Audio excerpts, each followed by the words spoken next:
എല്ലാ ക്യാൻസറും നമുക്ക് നേരത്തെ കണ്ടുപിടിക്കാൻ പറ്റില്ല എന്നുള്ളതാണ് സത്യം. ചില ക്യാൻസർ നമുക്ക് കണ്ടുപിടിക്കാം. ഇപ്പോൾ ഒരു തുള്ളി ചോര കൊണ്ട് എല്ലാ ക്യാൻസറും കണ്ടുപിടിക്കാമെന്ന് പറഞ്ഞില്ല. ഈ വാട്സാപ്പ് യൂണിവേഴ്സിറ്റിയുടെ ചില കാര്യങ്ങൾ അതൊക്കെ തട്ടിപ്പാണ്. ഈ സ്പെസിഫിക് ആയിട്ടുള്ള ടെസ്റ്റുകളുണ്ട്. ഇപ്പോൾ വായിലെ ക്യാൻസർ നമുക്ക് നേരത്തെ കണ്ടുപിടിക്കാൻ പറ്റും. അതുപോലെ ബ്രസ്റ്റ് ക്യാൻസർ കണ്ടുപിടിക്കാൻ പറ്റും. അതുപോലെ സെർവിക്കൽ ക്യാൻസർ കണ്ടുപിടിക്കാൻ പറ്റും. ഗർഭാശയ ക്യാൻസർ, തൈറോയ്ഡ്. അപ്പോൾ ഇങ്ങനെ ചില ക്യാൻസർ നമുക്ക് നേരത്തെ കണ്ടുപിടിക്കാം.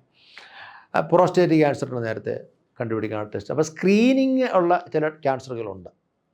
ഇപ്പോൾ തന്നെ ഫോർ എക്സാമ്പിൾ ഇപ്പം ഗർഭാശയകളെ ക്യാൻസർ 10 വർഷം മുമ്പ് 15 വർഷം മുമ്പ് കണ്ടുപിടിക്കാം. എത്ര പേര് ചെയ്യും? നമ്മൾ നിരന്തരമായ എത്ര ബോധവൽക്കരണം നടത്തിയാൽ പോലും എത്ര ശതമാനം പേര്, എത്ര സ്ത്രീകളെ ഈ പരിശോധനയ്ക്ക് പാപ്സ്മിയർ എന്ന് പറഞ്ഞ ചെറിയൊരു പരിശോധന ചെയ്താൽ മതി.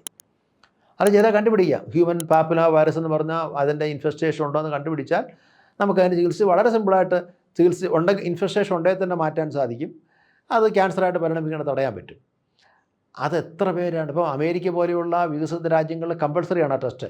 അവിടെ കൊണ്ട് ക്യാൻസർ ഇല്ല, സെർവിക്കൽ ക്യാൻസർ കുറവാണ്. ഒരുപക്ഷെ ഇല്ലെന്ന് തന്നെ പറയാം. അത്തരത്തിലേക്ക് മാറി. നമ്മളിവിടെ ഇപ്പോഴും ഉണ്ട്.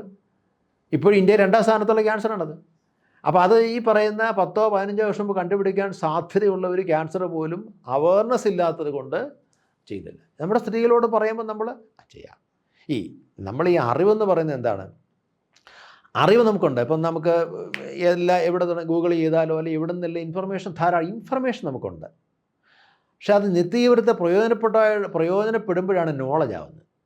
നോളജും ഉണ്ടെന്ന് വെച്ചു, എപ്പോൾ പ്രയോഗിക്കണമെന്നറിയില്ല. അവിടെ വിസ്ഡം വേണം. അപ്പോൾ ഇൻഫർമേഷൻ നോളജായിട്ട് മാറുകയും നോളജ് വിസ്ഡമായിട്ട് മാറുകയും ചെയ്യുന്നതിന് എഡ്യൂക്കേഷൻ. അതായത് അറിവ് വിജ്ഞാനമായിട്ട് മാറുകയും വിജ്ഞാനം വിവേകമായിട്ട് മാറുകയും ചെയ്യുന്നിടത്ത് എഡ്യൂക്കേഷൻ നടക്കുന്നുള്ളൂ.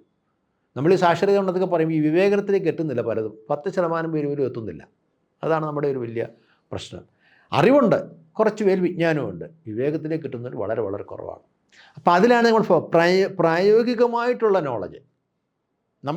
ഇപ്പം പാസ്മിയർ പരിശോധിച്ചാൽ ഈ പറഞ്ഞ നേരത്തെയുള്ള HPV ഇൻഫെക്ഷൻ കണ്ടുപിടിക്കാൻ പറ്റും എന്നുള്ള അറിവാണ്.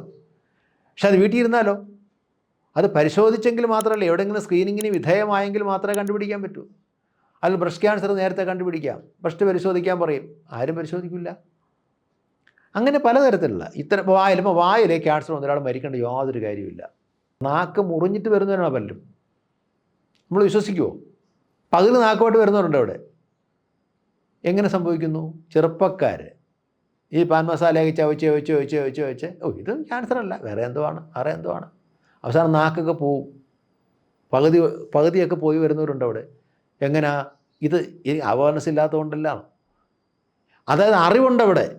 ആ അറിവ് ഉപയോഗപ്പെടുത്തുന്നില്ല. അതിനെ ഒരു പരിശോധിക്കാനോ അത് ചികിത്സ എടുക്കാനുള്ള ഒരു ഇനിഷ്യേറ്റീവ് ഇല്ല.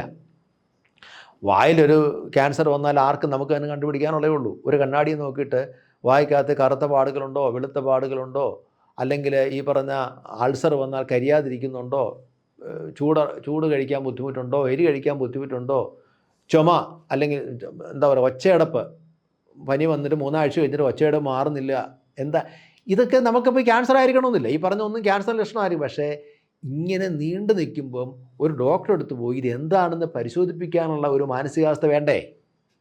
അതില്ല. അത് വെച്ചുകൊണ്ടിരുന്നിട്ട് നമുക്ക് തന്നെ ഒരുപാട് നമ്മുടെ നാട്ടിൽ തന്നെയുള്ള കുറേ ആൾക്കാരുണ്ട്. അതായത് അങ്ങേയറ്റം പറ്റിയിട്ടാണ് വരുന്നത്. എങ്ങനെ ഇത്രയും കാലം? പ്രത്യേകിച്ച് മദ്യപാനവും പുകവലിയും മറ്റു ദുശ്ശീലങ്ങളും പാൻ മസാല എല്ലാം ചേർന്നിട്ട് വായെന്ന് പറയുന്നത് ശരിക്കും പറഞ്ഞാൽ രോഗങ്ങളുടെ ഒരു വലിയ സങ്കേതമാണ്. അവിടെ ക്യാൻസർ വന്നില്ലെങ്കിലേ ഉള്ളൂ. അപ്പോൾ ഇതൊക്കെ തന്നെ നമ്മുടെ അവയർനെസ് ഉണ്ട് എന്ന് പറഞ്ഞിട്ട് കാര്യമില്ല. അത് ഉപയോഗപ്പെടുത്തുന്നില്ല എന്നുള്ളതാണ് സത്യം.